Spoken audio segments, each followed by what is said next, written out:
आप सभी का इस कार्यक्रम में स्वागत है। मैं उपेंद्र अनमोल मुखर्जी नगर दिल्ली से आप सभी लोगों का स्वागत करता हूं। हम लोग लगातार जो है बीपीएससी मेंस को लेकर के करंट अपडेट कर रहे हैं और पिछले 4 महीनों में जो करंट के पहलू उभरे हैं अर्थात करंट के जो मुद्दे उभरे हैं उनको हम लोग एक तरीके से समराइज कर रहे हैं ताकि एग्जाम में अगर इन सब चीजों से जुड़ा हुआ प्रश्न पूछा जाए तो आप कंफर्ट की स्थिति में रहें, आप आसानी से इनको कर सकें। तो आप सभी लोगों का इस कार्यक्रम में बहुत बहुत स्वागत है, सबका बहुत बहुत अभिनंदन है।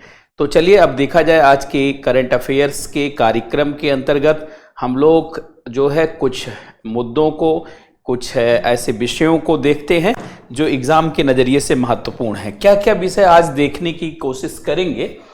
तो देखिए, सबसे पहले तो देखेंगे जो कल छूट गया था, एक तो देखेंगे मोटा अनाज क्रांति। मोटा अनाज क्रांति, मोटा अनाज क्रांति, बल्कि भारत में मोटा अनाज क्रांति, भारत में मोटा अनाज क्रांति, मिलेट रेवोल्यूशन इन इंडिया। एक तो इसको देखेंगे। दूसरा हम लोग देखेंगे ब्लू फूड इकोनॉमी, ये भी बहुत चर्चित है। ब्लू फूड इकोनॉमी, नीली खाद्य अर्थव्यवस्था, नीली, ये भी बहुत चर्चित है, नीली खाद्य अर्थव्यवस्था। और इसी से जुड़ा हुआ है WTO, इसी से जुड़ा हुआ है WTO, इसी से जुड़ा हुआ है WTO new agreement on fisheries subsidy, WTO new agreement on fisheries subsidy, WTO new agreement on fisheries subsidy, Matsya subsidy पर WTO का नया समझौता, मत्स्य सब्सिडी पर WTO का नया समझौता। पहले ये 3 टॉपिक देखा जाए। एक टॉपिक ये है, दूसरा टॉपिक ये है, तीसरा टॉपिक ये है। फिर चौथा टॉपिक हम लोग देखेंगे ब्रिक्स का विस्तार, एक मुद्दा है। तो पहले इतने टॉपिक को पूरा किया जाए, अनाज क्रांति ये और ये। तो सबसे पहले आइए लिखिए भारत में मोटा अनाज क्रांति।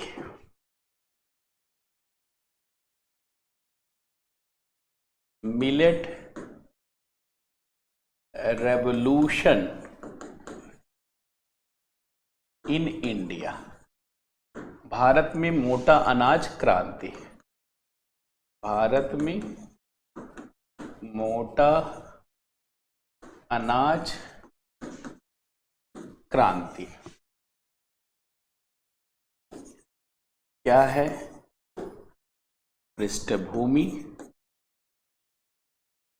मोटे अनाज से लाभ, मोटे अनाज से लाभ और चुनौतियां,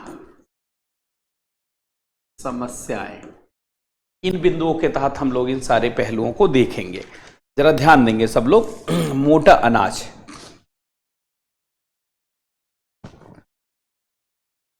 हाँ बिल्कुल, देखिए मोटा अनाज क्रांति, निश्चित रूप से गैस पे भी बात कर लेंगे। तो देखिए मोटा अनाज क्या है, सभी लोग जानते हैं मोटा अनाज।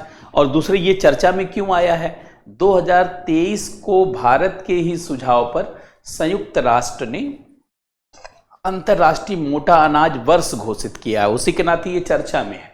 देखिए 2023 को अंतर्राष्ट्रीय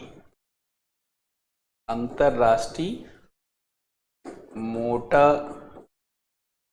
अनाज वर्ष घोषित किया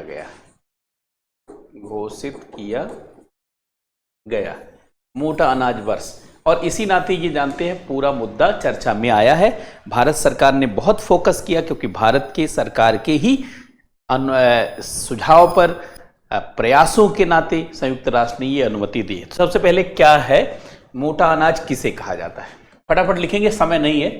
मोटा अनाज किसे कहा जाता है, ताकि ज्यादा से ज्यादा चीजों को कवर कर सके। किसे कहा जाता है? अब देखिए मोटा अनाज किसे कहा जाता है आप सभी लोग जानते हैं, जैसे ज्वार है, बाजरा है, कोदो है, सावा है, रागी है, और पुराना वाला जो मक्का था उसको भी मोटे अनाज की श्रेणी में रखते थे। मक्का, ये सब आदि, ये सब मोटे अनाज कहलाते हैं। इन्हीं सबको मोटा अनाज कहा जाता है। तो ऐसी अनाज जो परंपरागत शुष्क एवं अर्ध शुष्क क्षेत्रों में उगाए जाते रहे हैं, ऐसे अनाज जो परंपरागत शुष्क एवं अर्धशुष्क क्षेत्रों में उगाए जाते रहे हैं, उन्हें मोटा अनाज, मिलेट्स कहा जाता है। उन्हें मोटा अनाज कहा जाता है। इन्हें मोटा अनाज कहा जाता है। भारत में जैसे ही पूरब से पश्चिम की तरफ बढ़ते हैं, इस प्रकार के अनाजों की खेती बढ़ती जाती है। भारत में पूरब से पश्चिम बढ़ने पर, भारत में पूर्व से पश्चिम बढ़ने पर ऐसी अनाजों की खेती बढ़ती जाती है। भारत में पूरब से पश्चिम बढ़ने पर ऐसे अनाजों की खेती बढ़ती जाती है। ऐसे अनाज की खेती बढ़ती जाती है। अब एक फिगर मैं बना देता हूं, उससे आप उसको जैसे ही बना देंगे एग्जामिनर जान जाएगा कि आप समझते हैं।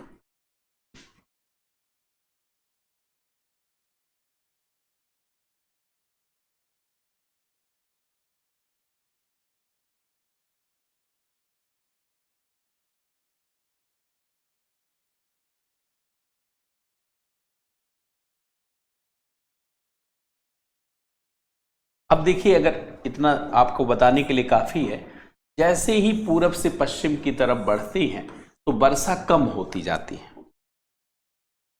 पूरब से पश्चिम बढ़ने पर वर्षा कम होती जाती है। पूरब से पश्चिम बढ़ने पर वर्षा कम होती जाती है। ऐसे में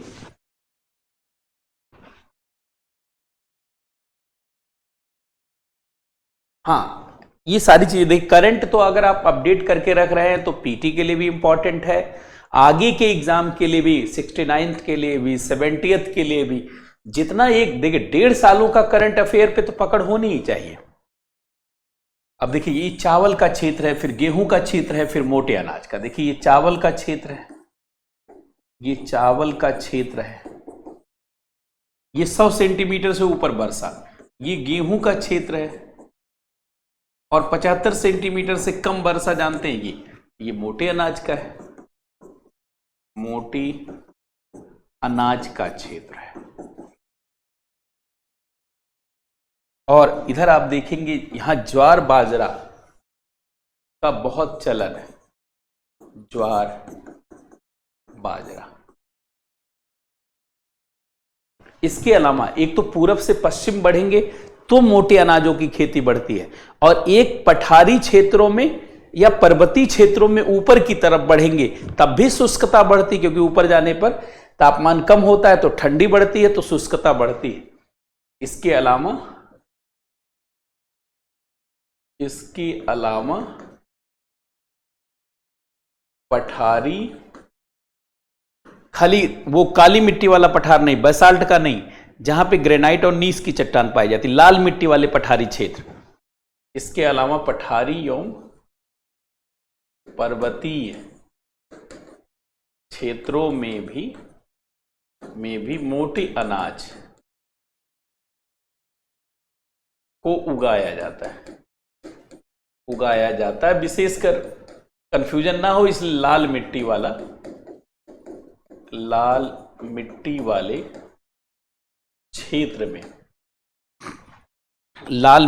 क्षेत्र में मोटे अनाज को उगाया जाता है।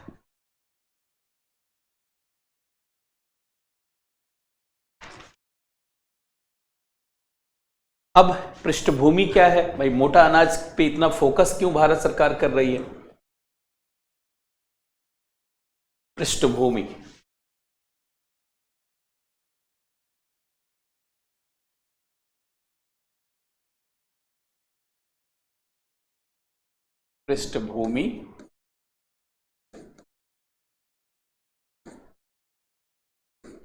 भारत के सुझाव एवं प्रयासों से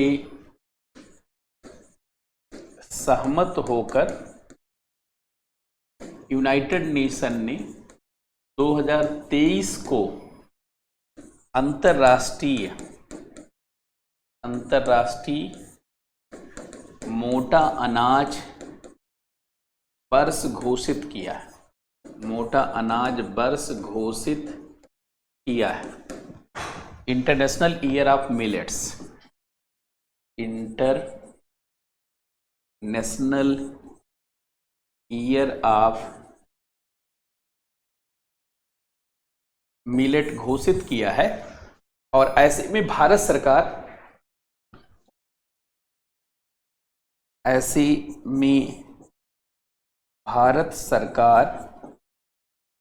अपनी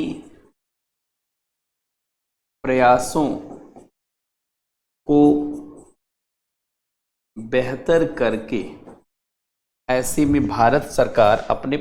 को बेहतर करके मोटे अनाज के प्रति जागरूकता बढ़ाना चाहती है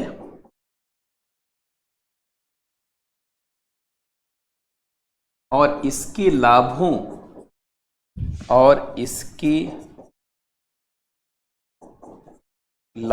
से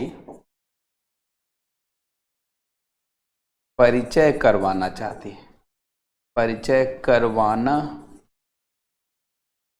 है। और इसके लाभों से परिचय करवाती है।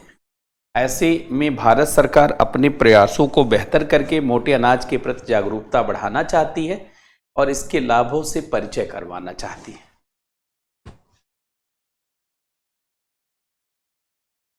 इसी नाते मोटे अनाज के प्रति क्रांति, एक बदलाव, क्रांति माने क्या होता? बदलाव, परिवर्तन, धारणा बदलना। भाई क्रांति का मतलब यहां क्या है? क्रांति का मतलब है मोटे अनाज के प्रति जागरूकता, मोटे अनाज के प्रति धारणा बदलना, जागरूकता बढ़ाना, इसके महत्व को रेखांकित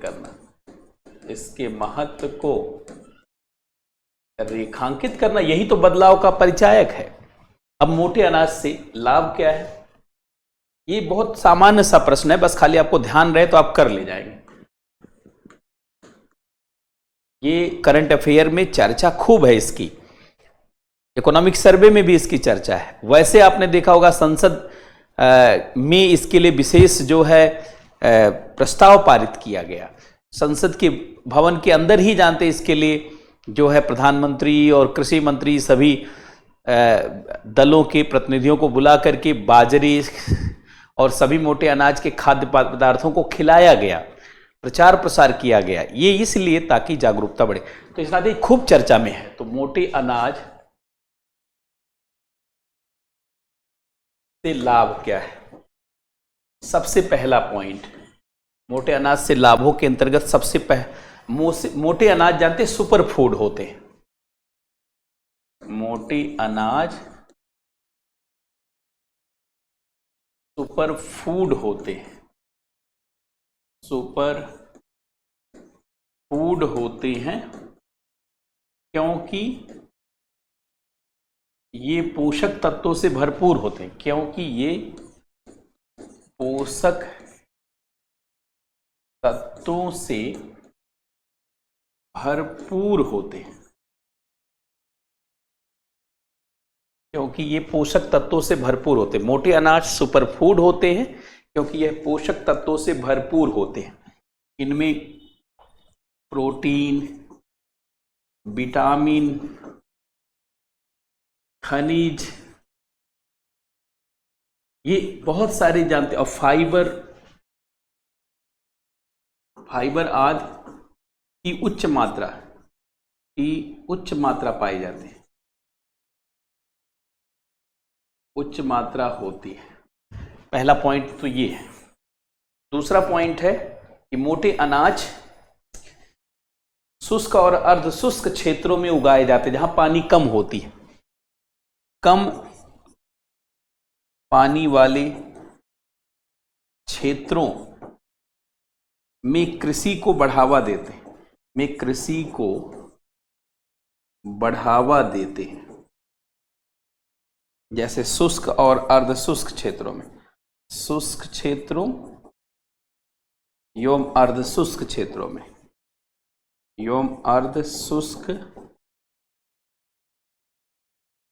में, शुष्क क्षेत्रों में और अर्ध शुष्क क्षेत्रों में। तो इससे दूर दराज के क्षेत्रों का सशक्तिकरण होता है। मोटे अनाज की कृषि से, मोटे अनाज की कृषि से दूर दराज के क्षेत्रों का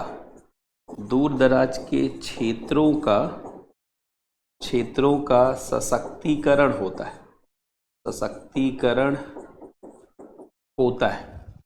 दूर दराज के क्षेत्रों का सशक्तिकरण होता है मोटे अनाज की कृषि से।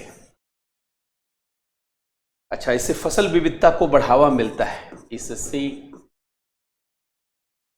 फसल विविधता को बढ़ावा मिलता है। इससे फसल विविधता को बढ़ावा मिलता है। इससे फसल विविधता को, ये जलवायु प्रतिरोधी होते हैं। इससे फसल विविधता को बढ़ावा मिलता है। अगला पॉइंट, इससे समावेशी विकास को बढ़ावा मिलता है। इससे समावेशी विकास को बढ़ावा मिलता है।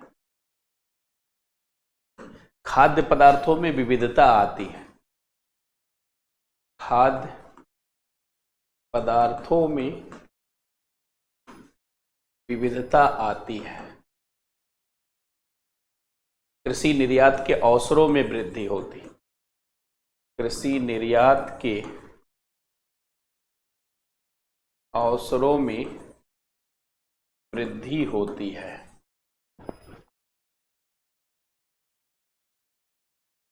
जलवायु के विपरीत होने पर, मतलब एक तरीके से देखा जाए जलवायु प्रतिरोधी, हाँ, पोषण स्तर को, वेरी गुड, पोषण स्तर को बनाए रखने में सहायक होते हैं।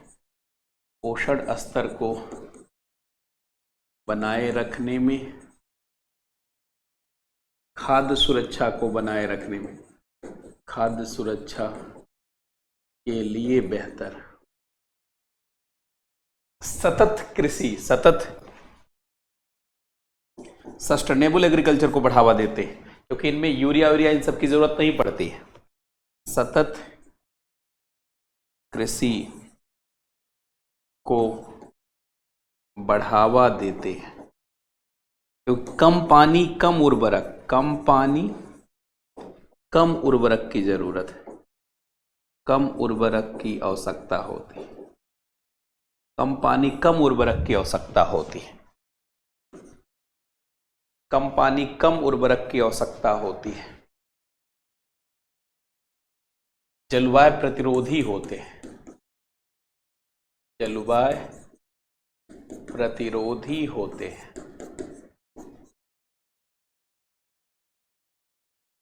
जलवायु प्रतिरोधी होते हैं। और जैविक कृषि को भी जानते हैं, बढ़ाने में भूमिका अदा करते हैं। हाँ, बहुत अच्छी बात, टाइम भी कम लगता है, वेरी गुड। फसल गहनता को भी बढ़ाते हैं, जहां कुछ नहीं हो रहा वहां उगा दीजिए। फसल गहनता में वृद्धि करते हैं, वृद्धि करते हैं, फसल गहनता में वृद्धि करते हैं।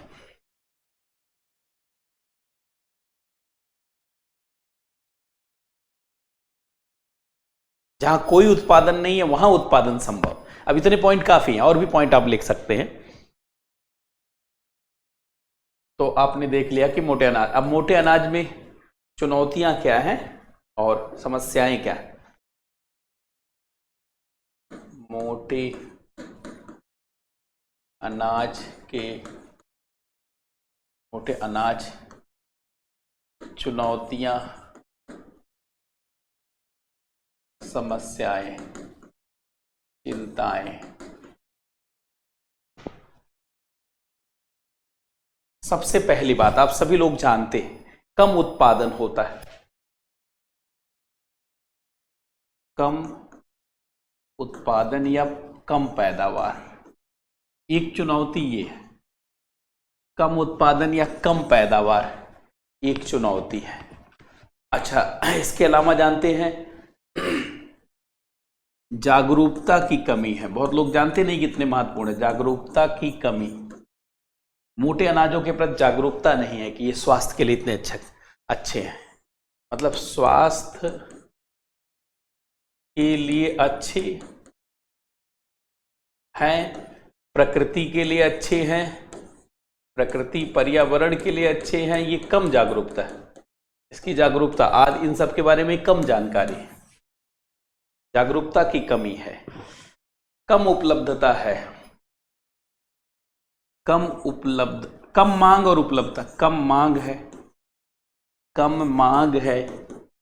बहुत जगह वही रोटी का, गेहूं की रोटी का जानते चलन बढ़ गया है, बहुत कम मांग है, कम मांग है और कम उपलब्धता। बाजार, कम मांग है, बाजार में कम उपलब्धता है, बिकता कम है, बाजार में कम उपलब्धता। जब मिलेगा, जागरूक होंगे लोग तभी खरीदेंगे, नहीं गेहूं खाते रह जाएंगे। बाजार में कम उपलब्धता, बाजार में कम उपलब्धता है।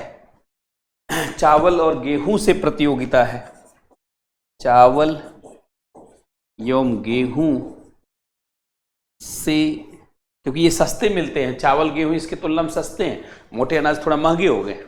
चावल गेहूं से अधिक प्रतिस्पर्धा, बाजार की बात कर रहे हैं, बाकी गांवों में सस्ता मिल जाता है। अधिक प्रतिस्पर्धा, अधिक प्रतिस्पर्धा है। सरकारी सहायता की कमी, वित्त की कमी, सरकारी सहायता की कमी, वित्त की कमी, वित्त की कमी, और कृषि नीतियों का अनुकूल नहीं होना, कृषि नीति का अनुकूल नहीं होना, जिसके नाते ये धीरे धीरे जानते हैं इनके प्रति जागरूकता घटती गई, लोग इसको छोड़ते चले गए। ये एक बड़ी समस्या आ गई कि भाई लोग ही छोड़ते चले गए। तो ये इस पर प्रश्न आने की बहुत संभावना है और मुझे लगता है आप आसानी से कर ले जाएंगे। अब मिलेट्स पे कोई भी प्रश्न आएगा तो उसको आप आसानी से। दूसरा, इस पर जानते हैं प्रश्न पूछे जाने की बहुत संभावना। आप कहेंगे इस पे क्यों पूछा जाएगा? एक तो भारत सरकार ने ब्लू इकोनॉमी को फोकस किया है, दूसरा ये समझौता हो गया है, जानते 20 ये समझौता हुआ है 20 जनवरी 2023 को ये एक्टिव हो गया और नीदरलैंड पहले साइन किया, तो एक ये समझौते के नाते ये पुनः चर्चा में आ गया। ऐसे तो 2021 में इस ज्यादा चर्चा में था, लेकिन ये दोबारा चर्चा में आ गया इसके नाते। तो ऐसे में ध्यान रखने की जरूरत है, क्योंकि फिश सब्सिडी को लेकर WTO में एक नया एग्रीमेंट हुआ। तो मुझे तो लगता है ये एग्रीमेंट पूछा जा सकता है, नहीं तो ये पूछा जा सकता है। तो आप पहले ब्लू फूड इकोनॉमी पे बात कर लें। ब्लू फूड में मुख्यतः मछली, शैवाल, प्रवाल यही सब आते हैं। ब्लू फूड इकोनॉमी,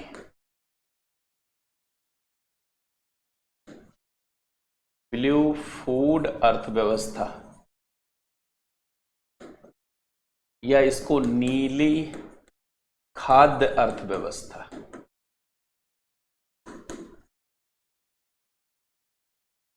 क्या है भाई? क्यों चर्चा में है? क्यों चर्चा में है? इससे लाभ क्या है? लाभ, महत्व, चुनौतियां, समस्याएं। थोड़ा तेज चलेंगे तो ज्यादा पार्ट पे हम लोग फैल पाएंगे, इसलिए आप लोग थोड़ा तेज चलिएगा। वैसे मैं कोई इशू छोड़ूंगा नहीं, जो 4 महीने में इधर हुआ दिसंबर तक अपडेट पहले ही करवा दिया गया था, और इधर जो भी है वो सब अपडेट कर लेंगे, कोई इंपॉर्टेंट इशू छूटेगा नहीं। अब देखिए ब्लू फूड का मतलब क्या, व्हाट इज ब्लू फूड? जलीय जीवों, वनस्पतियों या समुद्री परिवेश से प्राप्त होने वाले फूड को। अब पहला, ब्लू फूड किसे कहा जाता है? नीली खाद्य या ब्लू फूड।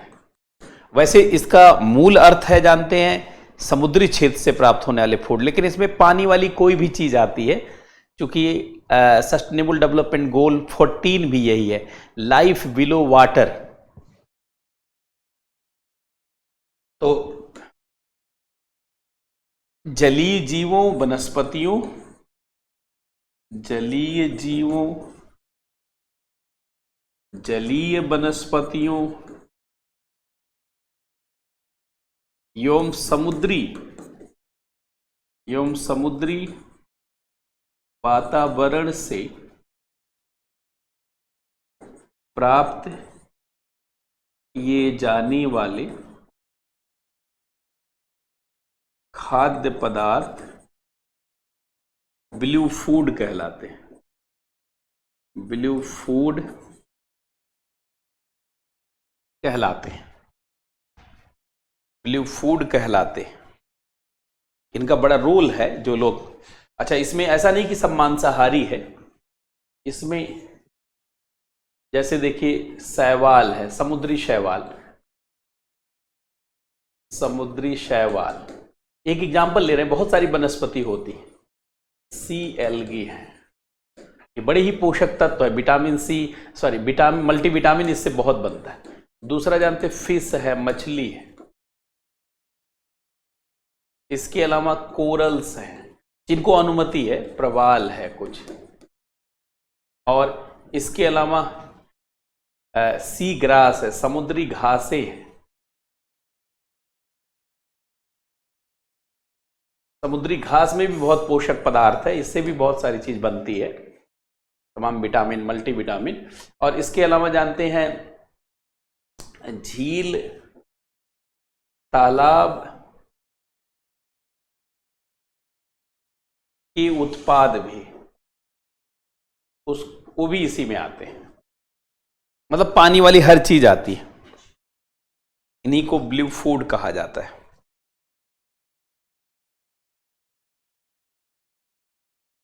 नी को ब्लू फूड कहा जाता है।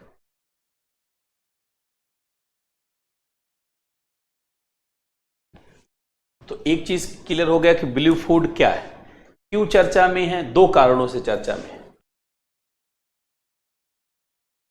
दूसरा लिखे, ब्लू फूड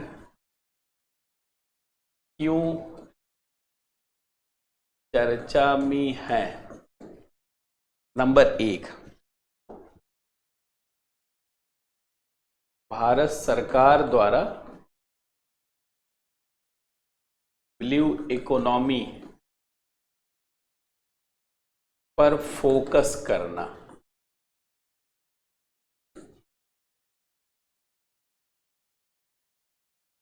- 2020 से प्रधानमंत्री मत्स्य संपदा योजना शुरू की गई। प्रधानमंत्री मत्स्य संपदा योजना, इसको कहा जाता ब्लू रेवोल्यूशन 2।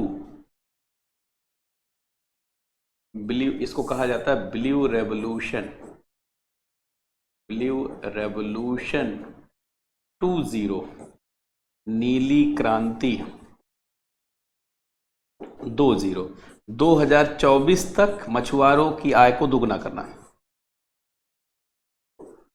मछुआरों की आय को दुगना करना,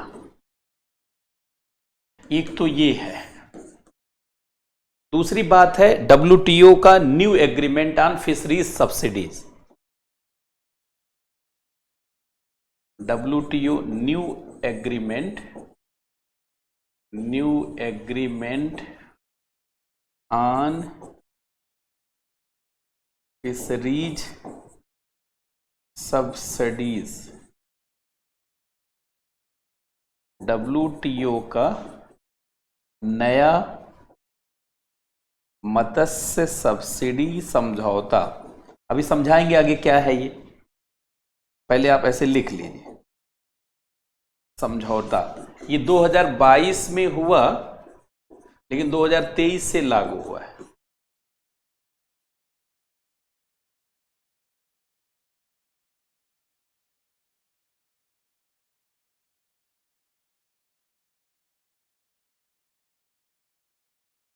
नोट करेंगे फटाफट, ताकि सारे पॉइंट्स को सीक्वेंस में आप अच्छे से जान सकें, अच्छे से पिरो सकें।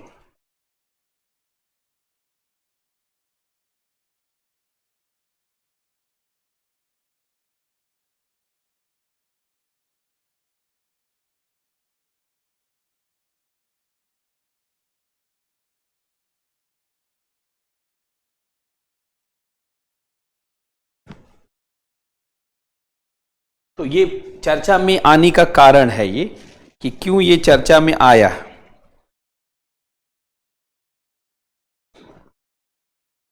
अब तीसरे पॉइंट पर आइए।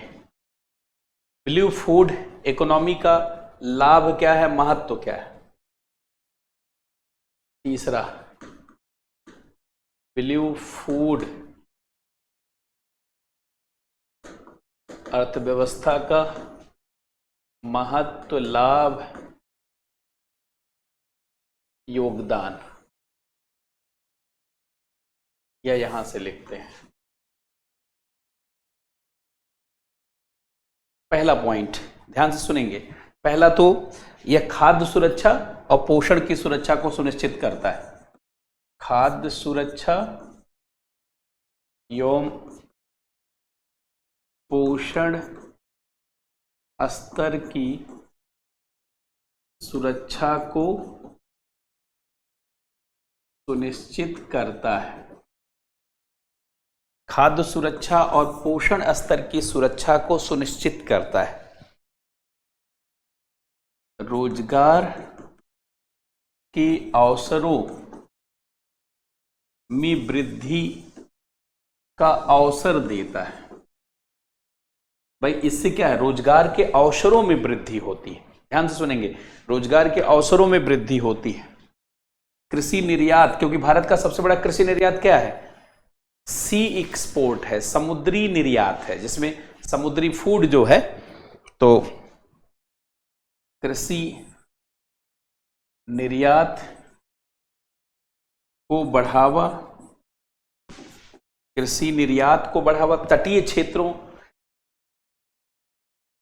तटीय क्षेत्रों, तटीय क्षेत्रों, द्वीपीय क्षेत्रों, क्षेत्रों के विकास को बढ़ावा, विकास को बढ़ावा, कमजोर वर्गों, वंचित वर्गों का सशक्तिकरण, मछुआरों का सशक्तिकरण, कमजोर वर्गों, कमजोर वर्गों, वंचित वर्गों, वंचित वर्गों का सशक्तिकरण, कमजोर वर्गों, वंचित वर्गों का सशक्तिकरण, कमजोर वर्गों, वंचित वर्गों का सशक्तिकरण, मछुआरों, मछुआरों के लिए बेहतर आजीविका, बेहतर आजीविका का विस्तार, मछुआरों के लिए बेहतर आजीविका का विस्तार,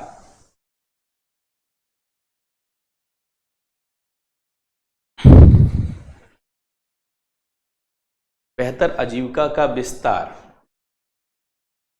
अर्थव्यवस्था, अर्थव्यवस्था में जानते हैं एक नए क्षेत्र का कि विस्तार को बढ़ावा।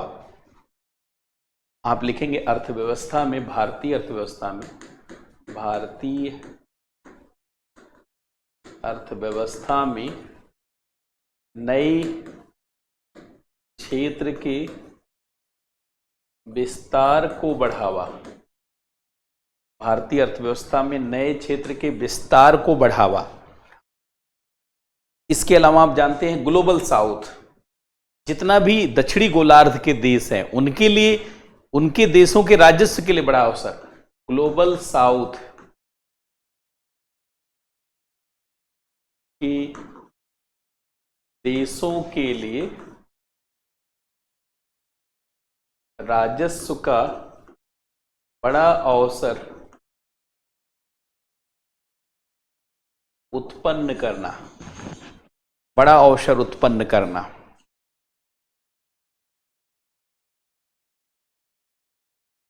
अगला लिखे कम उत्सर्जन,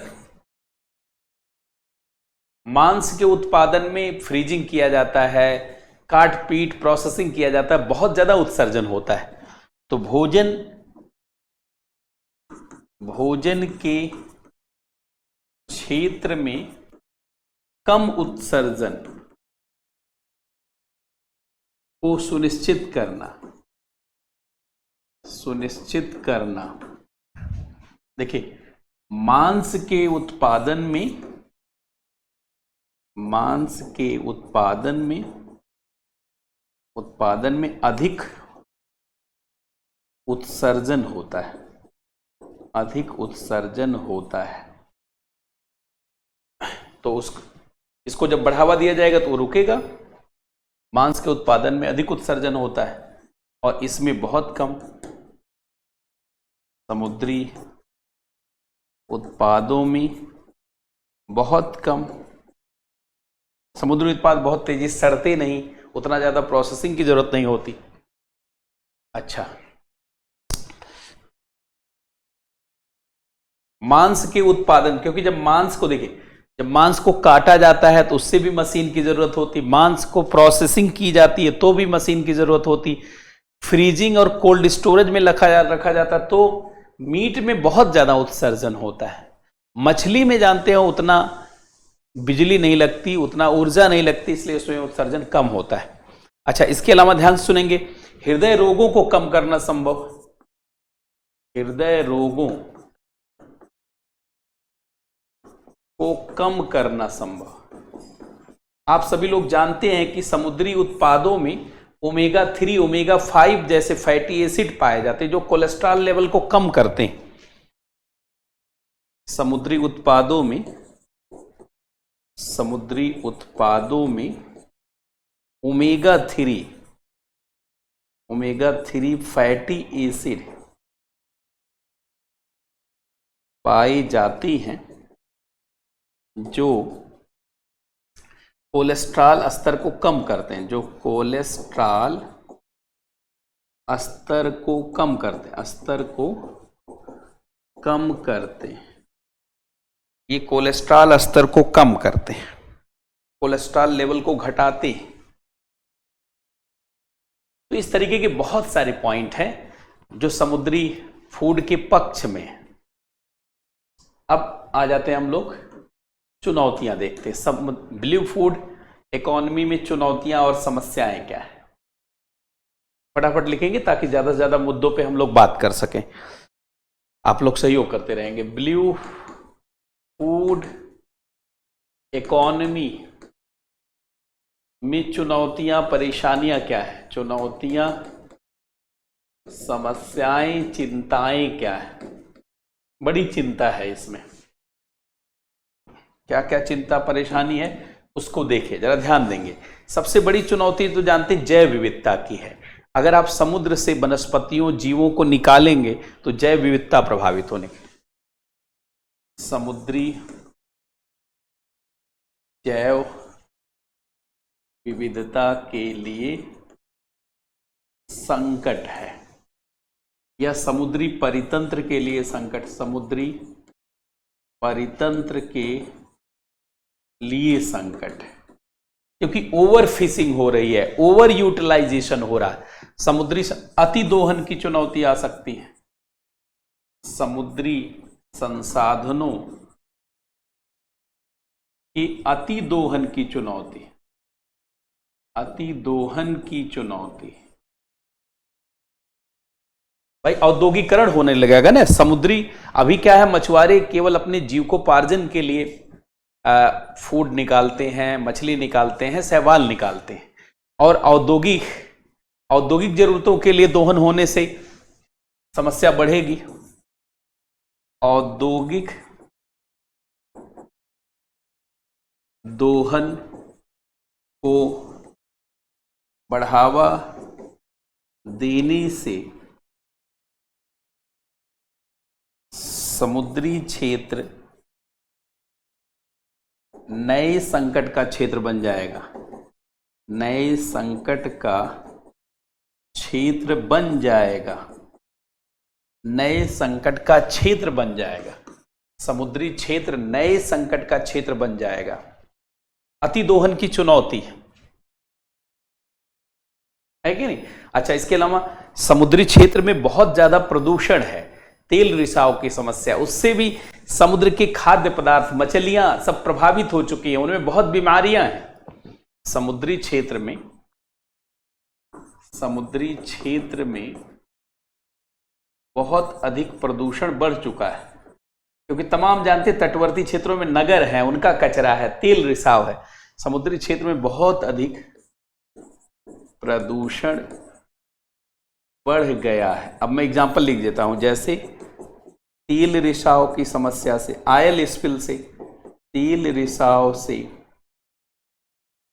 या जो है तटवर्ती नगरों के कचरों से, तटीय नगरों के कचरों से, समुद्री परिवहन से। अब जब ये हो गया है तो समुद्री खाद्य पदार्थ प्रदूषित हो गए हैं, प्रदूषण बढ़ गया। लिख लीजिए, इससे समुद्री खाद्य पदार्थ, इससे समुद्री खाद्य पदार्थ अति प्रदूषित होते जा रहे हैं, अति प्रदूषित होती जा रहे हैं, इससे समुद्री खाद्य पदार्थ अति प्रदूषित होते जा रहे हैं। यह एक बड़ी चुनौती के रूप में जानते हैं सामने आ रहा है, बड़ी चुनौती है ये। तो अब ये टॉपिक भी एग्जाम के लिए 68 बीपीएससी मेंस के लिए, 69 बीपीएससी मेंस के लिए बहुत इंपॉर्टेंट है। जब तक ये नहीं पूछा जा रहा समझिए तब तक इंपॉर्टेंट है। तो ब्लू फूड इकोनॉमी पे सवाल आएगा तो आसानी से कर ले जाएंगे। कि क्वेश्चन आएगा कि ब्लू फूड अर्थव्यवस्था क्या है, इससे होने वाले लाभ एवं चुनौतियों पर प्रकाश डालिए। हाँ, लाभ एवं चुनौतियों पर प्रकाश डालिए। इससे होने वाले लाभ और चुनौतियों पर प्रकाश डालिए। दूसरा प्रश्न ऐसे आ सकता है कि ब्लू फूड का अतिदोहन संभावनाओं के बजाय आंसर वही लिखना है, लेकिन क्वेश्चन देखिए बदल गया। संभावनाओं के बजाय अति चुनौतियां खड़ी कर सकता है। अति चुनौतियां खड़ी कर सकता है, चर्चा कीजिए, ये पूछा जा सकता है।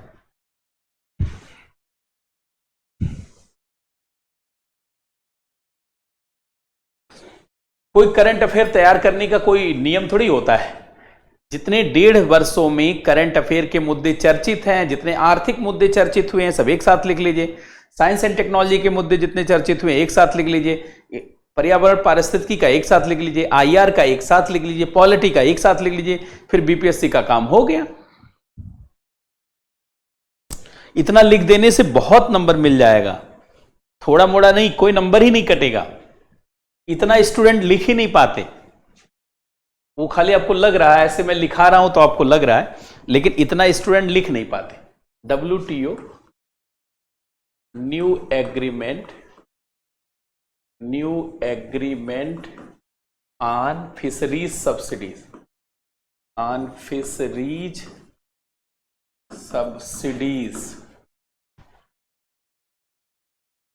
WTO का नया मत्स्य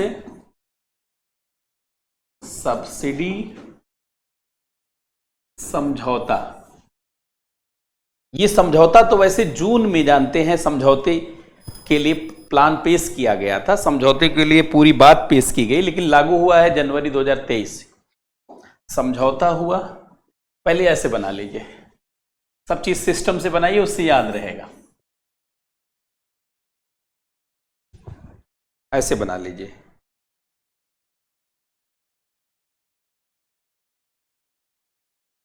समझौता क्या है,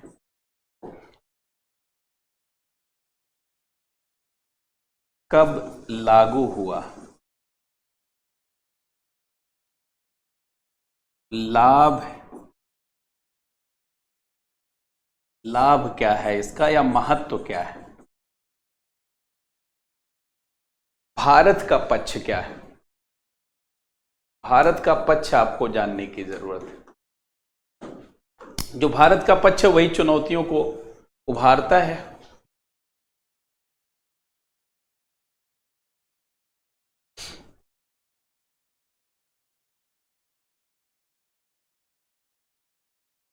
जरा ध्यान देंगे, आपने सुना होगा इलीगल, अनरिपोर्टेड एंड अनरेगुलेटेड।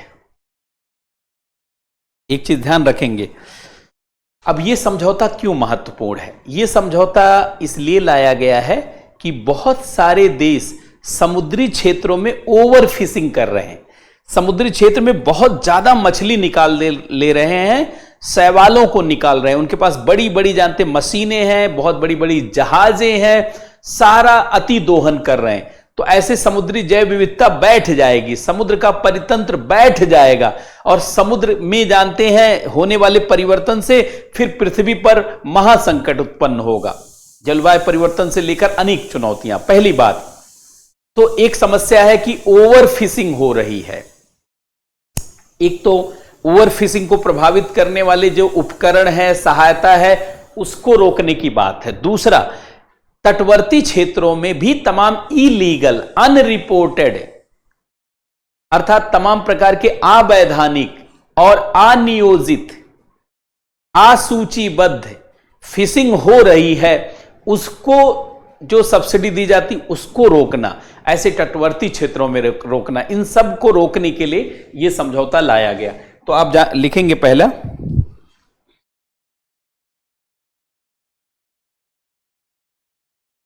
हाँ जी।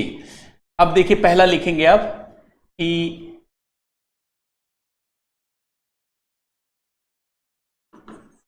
देखिए इसको शार्ट में ये कहा जाता है agreement on fisheries subsidy. Agreement on fisheries subsidies. Agreement on fisheries subsidy 67 मेंस में हम लोगों ने जो किया था उससे बहुत सारे सवाल सीधे सीधे मिले और जिन लोगों ने फोकस किया उनको फायदा हुआ। तो अब जितना मैं कर रहा हूं तो इसको आप कर लीजिए, क्योंकि हो सकता है इससे आपको सीधे फायदा मिले।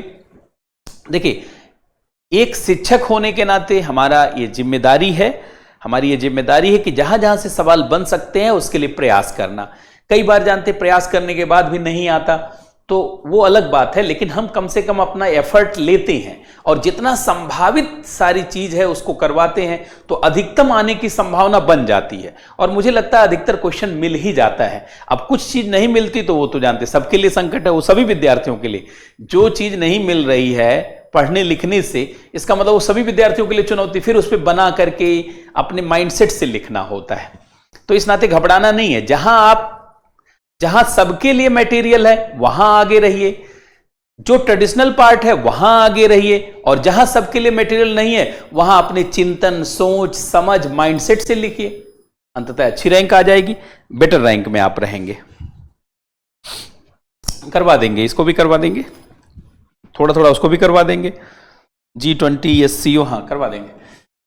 अब देखिए एग्रीमेंट ऑन फिशरीज सब्सिडीज, मत्स्य बिल्कुल करवा देंगे, मत्स्य सब्सिडी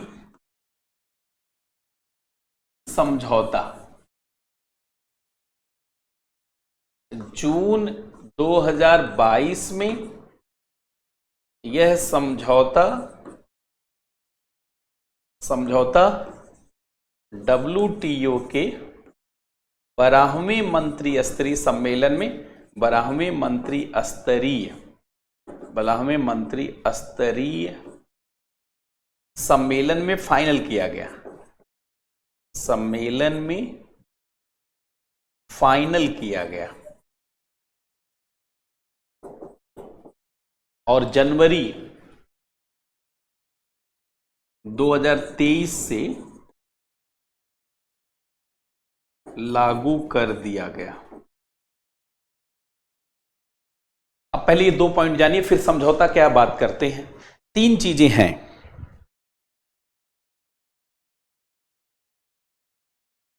बहुत बहुत धन्यवाद नियाज अहमद। हम लोगों का यही प्रयास होता है।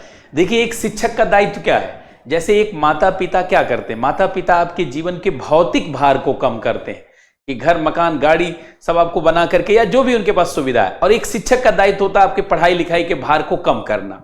अब जितनी मेरी क्षमता है, जहां तक मैं सोच सकता हूं और जो मेरे पास टाइम उपलब्ध है, क्योंकि मैं बहुत सारे बैच में बिजी हूं, इसके बाद भी मैं समय निकाल करके बहुत तेजी से, मैं इस पर भी बहुत क्रांतिकारी रूप से काम कर रहा हूं। और जानते हैं निबंध पर, और निबंध में आप देखेंगे बिहार वाले विषयों पर हमने निबंध शुरू किया है। लिट्टी चोखा पे आप देख लीजिए किस तरीके से हमने निबंध करवाया है, और अभी उस पर ऐसे तमाम बिहार से जुड़े हुए विषयों पर, बाकी सारे विषयों पर हमने काम किया है। मैं अपने तरफ से बहुत बेहतर प्रयास करने की कोशिश कर रहा हूं, जबकि मेरा यूपीएससी का 2 बैच जानते हैं, कुछ और बैच भी है, इसके साथ ये निबंध का बैच है, फिर ये करंट अफेयर का बीच में बैच आ गया है, और 1-2 बैच जानते हैं जो है और भी जगह ले रहे हैं। तो इस तरीके से बहुत ज्यादा हेक्टिक है, लेकिन फिर भी हेक्टिक शेड्यूल होना जानते हैं ये हमारी अपनी व्यस्तता है। आपके जो जरूरतें हैं उसके अनुसार हमें सहयोग करना चाहिए, ये मान करके मैं जानते इस पे काम कर रहा हूं। आप लोग इसको देखते जाइए, और कुछ चीजें आपने भी काम किया होगा तो सब मिला के बेहतर हो जाएगा। अब जरा लिखेंगे, यहां पर ध्यान से सुनेंगे कि क्या क्या बातें हैं। देखिए अब पहले तो ये 3 बातें मैं लिखता हूं। देखिए अवैध, अप्रतिबंधित और गैर विनियमित, अवैध, जहां जहां अवैध फिशिंग की जाती, इसको वास्तव में ऐसे बोला जाता IUU। इसको कहा जाता है illegal, unreported and unregulated.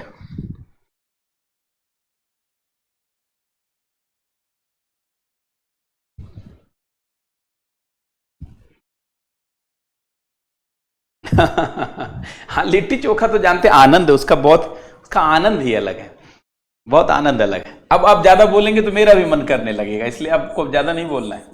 Illegal हमको भी बहुत अच्छा लगता है, illegal illegal, unreported, unreported and unregulated,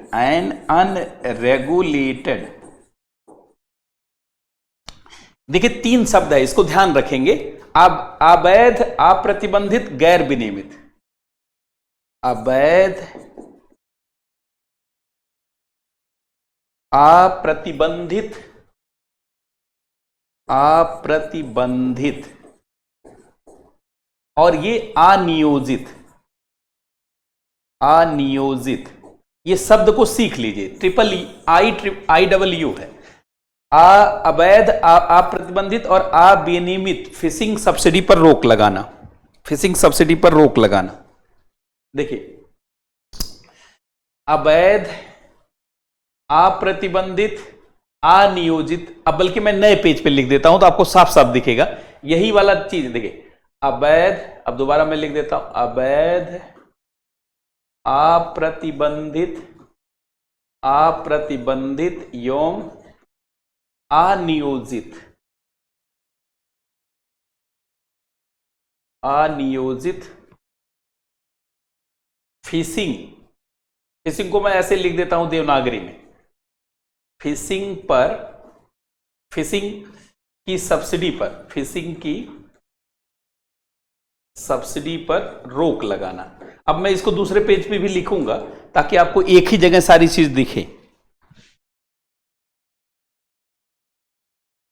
देखिए वास्तव में कहीं से भी मछली या समुद्री उत्पाद को ज्यादा निकाला जा रहा है, गलत तरीके से निकाला जा रहा है और उस पर सब्सिडी का लाभ हो रहा है, तो उसको ये रोकता है समझौता। ये बहुत अच्छा समझौता है देखा जाए, ये पूरी दुनिया। हाँ, लेकिन हम लोगों को थोड़ा सा चुनौती मिल रही है, हमारी तैयारी पहले से नहीं थी, हमारे मछुआरों के पास सुविधाएं नहीं है, तो हम लोग इसका विरोध कर रहे हैं।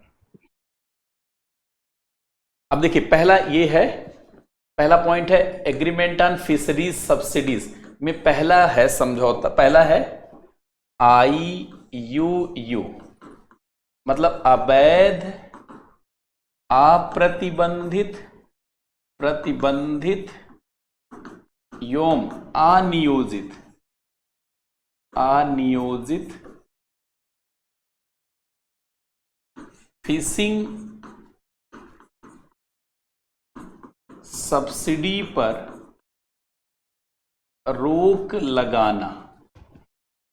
पहला पॉइंट हो गया, ये 3 पॉइंट है total.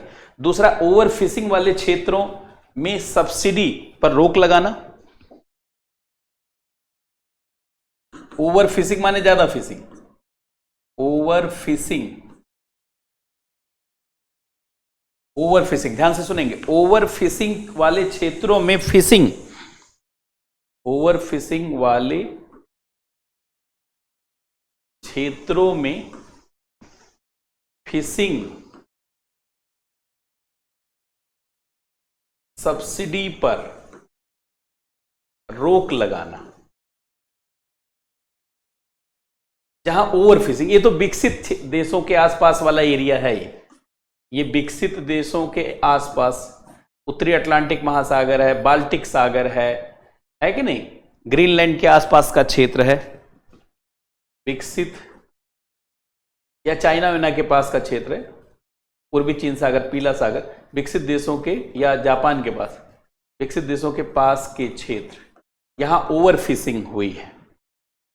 Number 3, deep sea, high सी में फिशिंग सब्सिडी पर। अब विकसित देशों के पास बड़ी बड़ी जहाजें हैं, बड़ी बड़ी टेक्नोलॉजी है, खुले सागर में 200 नॉटिकल माइल माने 370 किलोमीटर से दूर जाकर के भी वो लोग फिशिंग करके निकाल लाते हैं, अंतरराष्ट्रीय समुद्री कानून का दुरुपयोग करते हैं। डीप सी,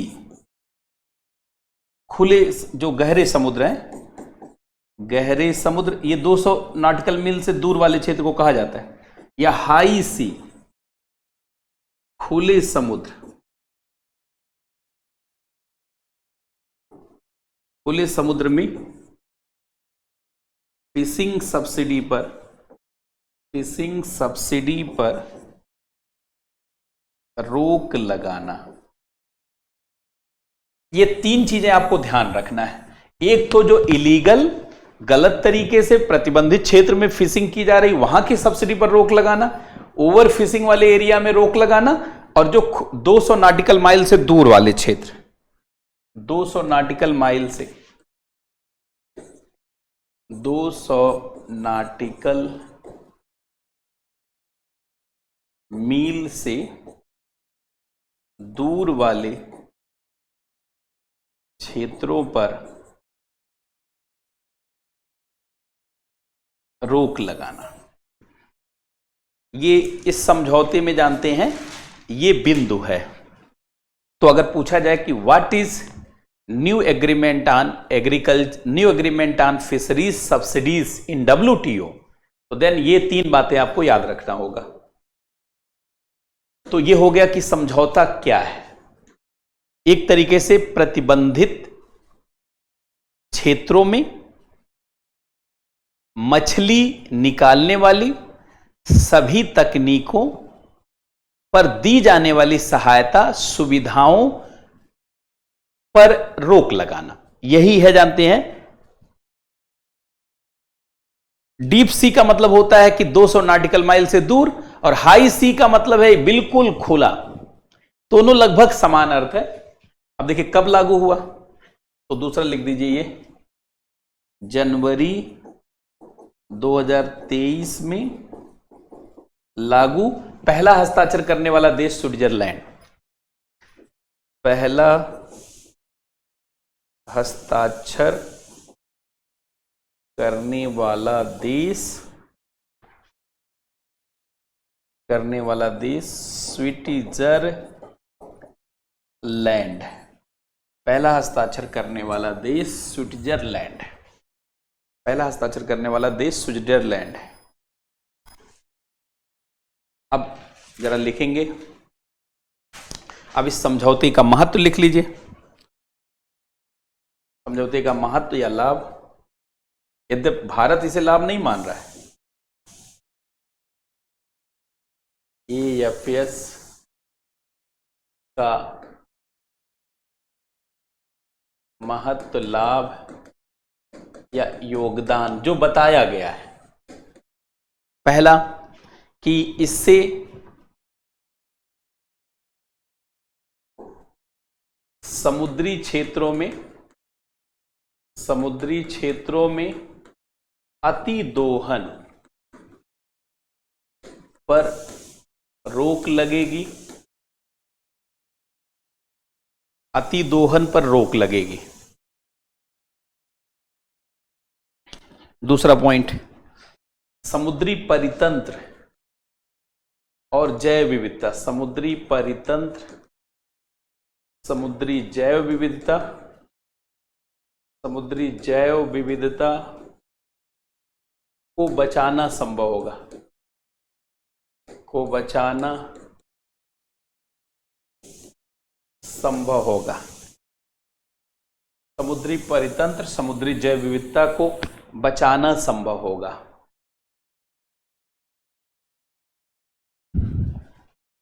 समुद्री खाद्य पदार्थों के घटते भंडार पर रोक लगाना संभव होगा। समुद्री खाद्य पदार्थों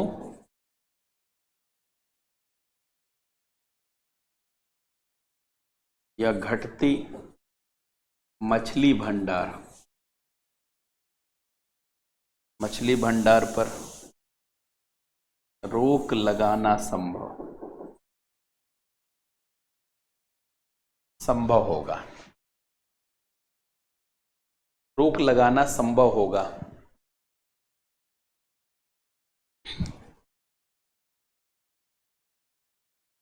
अच्छा, जो अल्प विकसित देश हैं, विकासशील देश हैं, उनके मछुआरों के लिए मछली बचती नहीं, सब विकसित देश निकाल ले जा रहे हैं सब। तो अल्प विकसित देशों,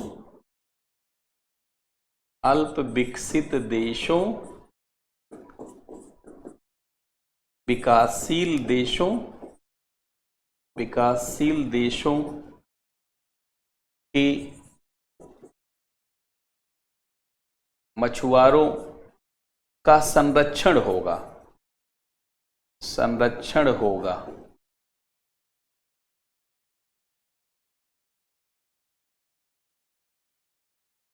अच्छा, दूसरे, ये समझौता विकसित देशों पे तुरंत लागू है, लेकिन अल्प विकसित और विकासशील देशों को 2 साल का ट्रांजिशन पीरियड दिया गया।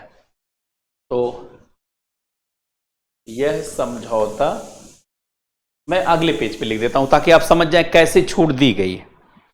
यद्यप हम लोग छूट और मांग रहे थे।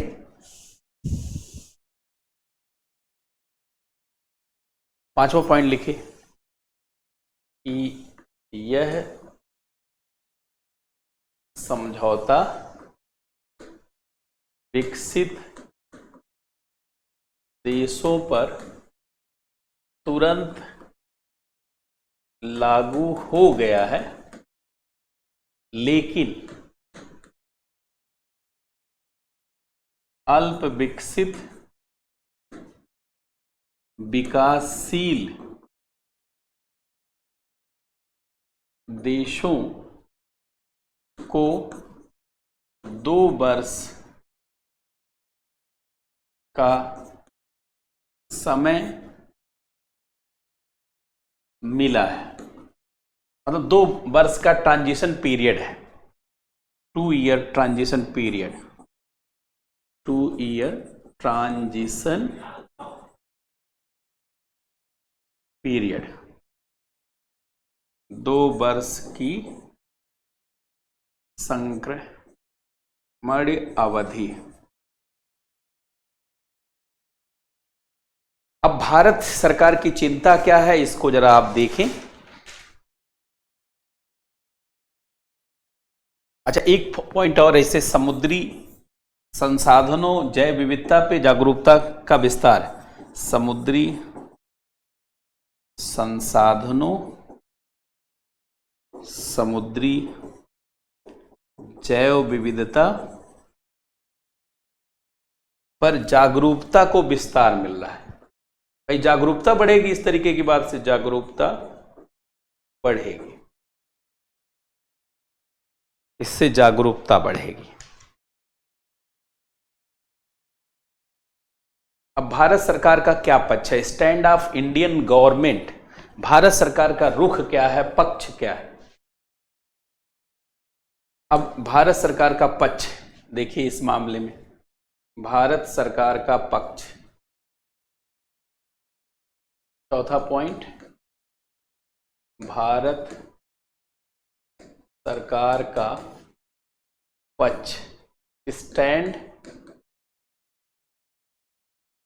ऑफ इंडियन गवर्नमेंट, भारत सरकार का रुख क्या है। तो भारत सरकार का देखिए पॉइंट समझिए जरा। देखिए, भारत सरकार का कहना है कि 2 वर्ष का सीमा निर्धारण बहुत कम है। हम लोगों ने तो कोई दोहन किया ही नहीं, हम लोगों ने तो कोई औद्योगिक दोहन नहीं किया। भारत सरकार का पक्ष है कि 2 वर्ष का संक्रमण अवधि कम है, इसे और बढ़ाया जाए। भाई उन लोगों के पास मशीनें हैं, तकनीक है, वो लोग ओवर फिशिंग कर रहे हैं, हम लोग थोड़ा ही कर रहे हैं। हमारे मछुआरों के पास साधारण नौकाएं हैं खाली, और 2 लाख नौकाएं हैं, उसमें से 23-24% ही जानते, केवल 33% मैकेनिकल मशीन से चलाई जा रही है, बाकी सब हाथ से चलाते हैं। तो वो तो अपने आजीविका के लिए फिशिंग करते हैं, और बढ़ाया जाए। दूसरा, भारत में मछुआरे अपनी आजीविका को चलाने के लिए, अपने आजीविका को चलाने के लिए, खाद्य सुरक्षा के लिए, खाद्य सुरक्षा के लिए फिशिंग करते हैं,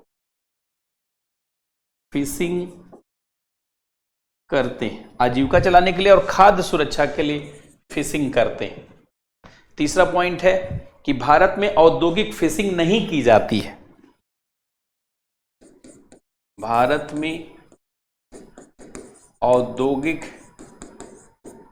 फिशिंग नहीं की जाती है, नहीं की जाती है, भारत में औद्योगिक फिशिंग नहीं की जाती है।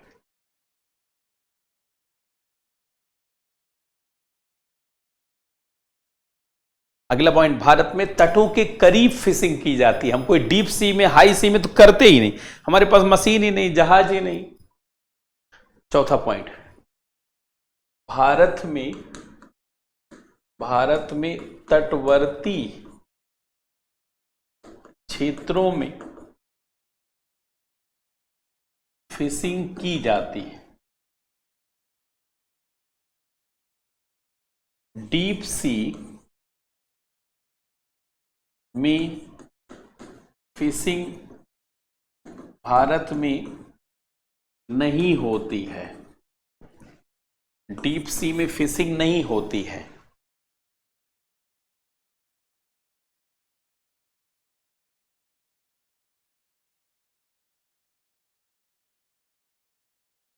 अच्छा, भारत विकसित देशों की तरह उन्नत प्रकार के तकनीकी, भारत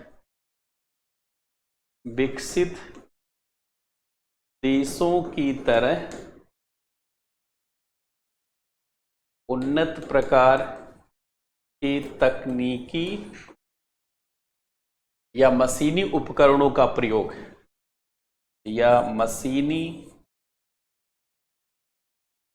उपकरणों का प्रयोग, या मशीनी उपकरणों का प्रयोग फिशिंग के लिए नहीं करता है, फिशिंग के लिए नहीं करता है, नहीं करता है। विकसित देशों में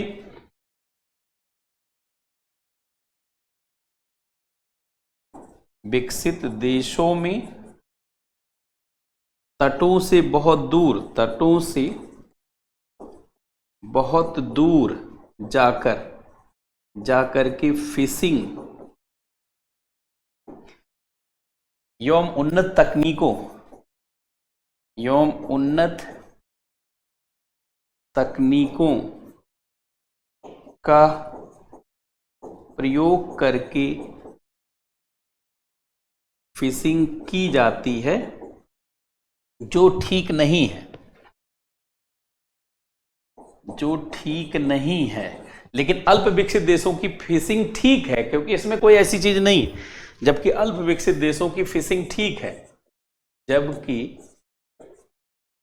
अल्प विकसित देशों की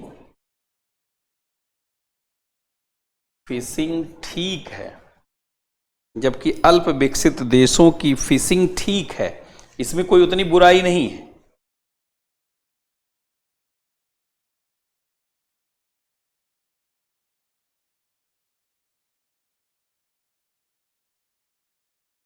अच्छा, भारत ने अभी ब्लू इकोनॉमी पर ड्राफ्ट बनाया, तो हम लोगों को समय मिलना चाहिए अपनी नीतियों को लागू करने के लिए, अपने लोगों के लिए संसाधन बढ़ाने के लिए, आर्थिक गतिविधियों को बढ़ाने के लिए।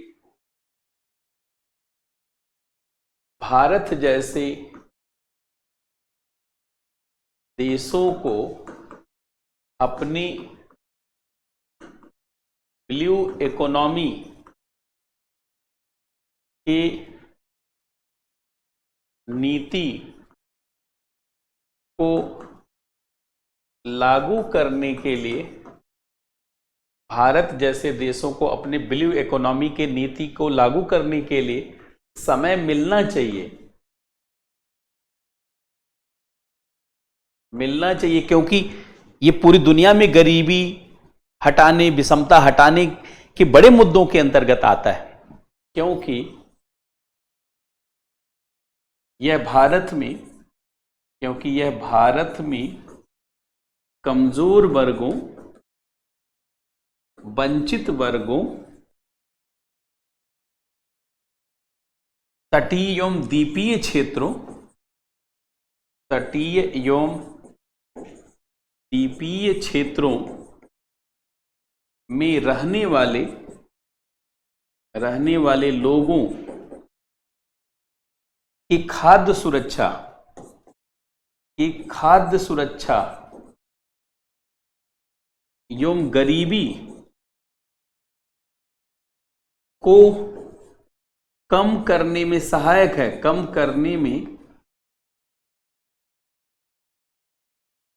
सहायक है, विषमता हटाने और समावेशी विकास को सुनिश्चित करने के लिए प्रेरक है। विषमता हटाने एवं समावेशी विकास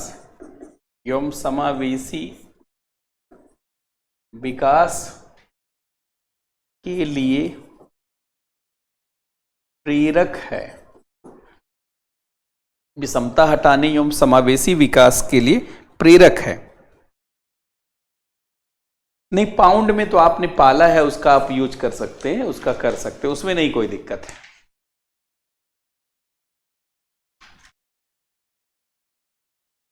तो इस प्रकार से नई लाइन से लिखे, इस प्रकार से भारत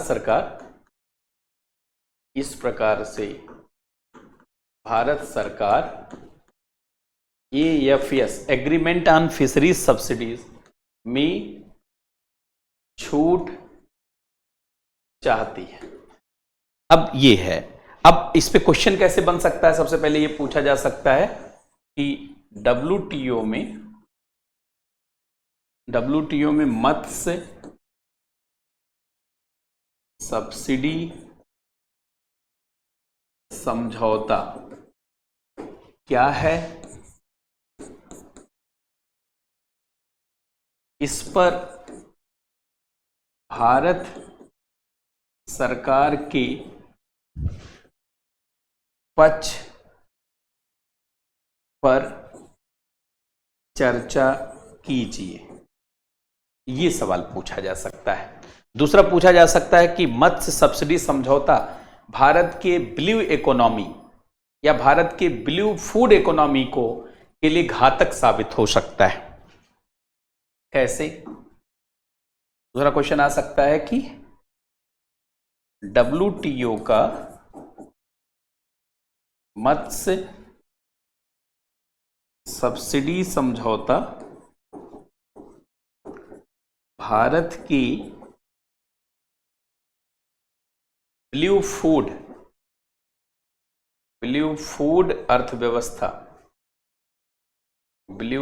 अर्थव्यवस्था के लिए चुनौती बन सकता है। ब्लू फूड अर्थव्यवस्था के लिए चुनौती बन सकता है। प्रकाश डालिए। अब जितनी चीज मैं करवा रहा हूं इतनी को रिवाइज करके रखना है, क्योंकि एग्जाम में हो सकता है सीधे प्रश्न आपको मिल जाए।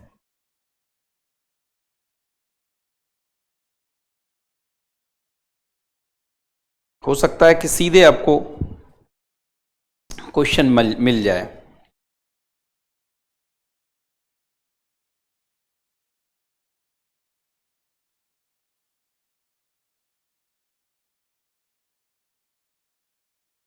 तो हम लोगों ने इन इशू को देखा, अब समय हो गया है तो इससे आगे कल बढ़ेंगे। अब देखिए, जो है करंट अफेयर में कुछ चीजें बहुत चर्चा में है। जैसे एक चीज बहुत चर्चा में है कि ब्रिक्स के विस्तार से लाभ और चुनौतियां क्या है। अब आप जानते हैं ब्रिक्स में, ध्यान से सुनेंगे, ब्रिक्स के विस्तार पे बात की जा रही है। ब्रिक्स में बहुत सारे देश शामिल होना चाहते हैं। जरा ध्यान देंगे, ब्रिक्स में बहुत सारे देश शामिल होना चाहते हैं और इन देशों के नाते जो है, जरा ध्यान दें, देखिए ब्रिक्स, चीन चाहता है कि ब्रिक्स का विस्तार हो। चीन चाहता है ब्रिक्स का विस्तार हो, 19 देशों को शामिल किया जाए। अब चीन जानते हैं, चीन ब्रिक्स के विस्तार के माध्यम से अपने को पूरी दुनिया में महाशक्ति के रूप में साबित करना चाह रहा है और ब्रिक्स के मंच को अपने शक्ति नुमाइश के लिए पेश करना चाह रहा है। ब्रिक्स को G7 से बड़ा मंच बनाना चाहता है। चीन ब्रिक्स को G7 से बड़ा मंच बनाना चाहता है, बड़ा मंच बनाना चाहता है। अब भारत चाहता है कि ब्रिक्स का मंच एंटी वेस्ट कंट्री का मंच ना बन जाए। भारत नहीं चाहता विस्तार, भारत ब्रिक्स का विस्तार नहीं चाहता। भारत ब्रिक्स का विस्तार नहीं चाहता है, विस्तार नहीं चाहता है, क्योंकि भारत इस विस्तार में चीन की को लाभ होते हुए देख रहा है और चुनौतियां भारत के लिए ही खड़े होते हुए देख रहा है। इस नाते भारत नहीं चाहता। तो हम लोग जानते हैं, कल के सेशन में इस पे भी चर्चा करेंगे पहले, क्योंकि लोग G20 या CO पे तो ध्यान दे रहे हैं, लेकिन ब्रिक्स के विस्तार पर स्टूडेंट का कम ध्यान है। तो ब्रिक्स के विस्तार पे भी हम लोग बात करेंगे और बाकी ये सब तो जानते हैं, G20 या CO पे भी एक बार चर्चा कर देंगे, इन सब पे भी चर्चा करेंगे। अभी इकोनॉमी के कुछ और मुद्दे हैं। इसके अलावा एसए का क्लास देखिए, कल आज हमने 57th क्लास लिया।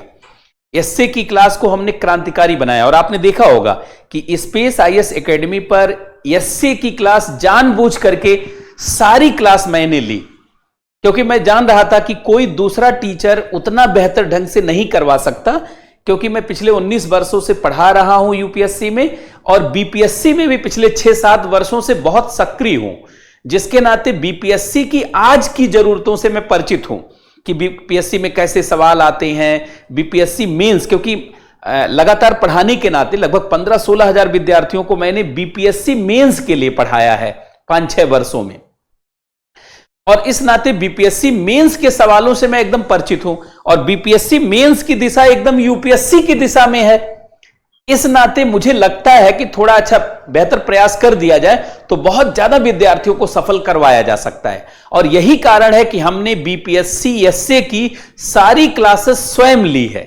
57 क्लास अभी तक हो गई है, अब कल 58, फिर जानते हैं करीब 62-65 क्लास तक हम लोग पहुंचेंगे। और जितने लोग एसए के कार्यक्रम में शामिल हैं वो तय माने कि 300 नंबर में कम से कम वो 200 नंबर तक पहुंचने की या उससे ऊपर भी पहुंच सकते हैं, अगर आपने हमारी सारी चीजों को फॉलो किया है। इसलिए एसए की क्लास को पूरा रिवाइज कर डालें। जो लोग एसए की क्लास में नहीं शामिल हैं, किसी से नोट्स ले लें। स्पेस आईएएस एकेडमी पे जो एसए की क्लास कर रहा है, यद्यपि हमने बहुत सस्ता एसए का कोर्स भी बहुत सस्ता उपलब्ध करवाया है। जो 12,000 की का जानते कोर्स था, उसको हमने 6-7 हजार के रेंज में उपलब्ध करवाया, ताकि ज्यादा से ज्यादा बच्चों को फायदा हो और 300 नंबर पे बेहतर पकड़ बनाई जा सके।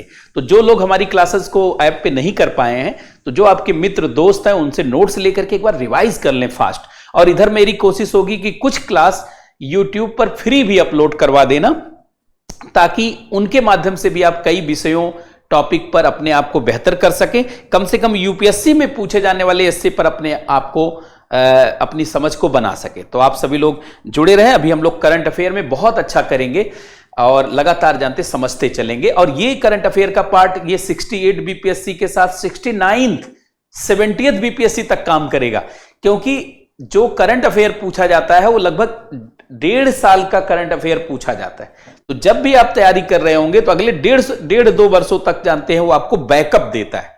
तो करंट अफेयर भी हमेशा ऐसा बदलता नहीं रहता है, खास मुद्दे कम ही होते हैं। तो इस नाते जो है हम लोग इसको करते रहेंगे। बहुत बहुत धन्यवाद सबको, बहुत बहुत नमस्कार।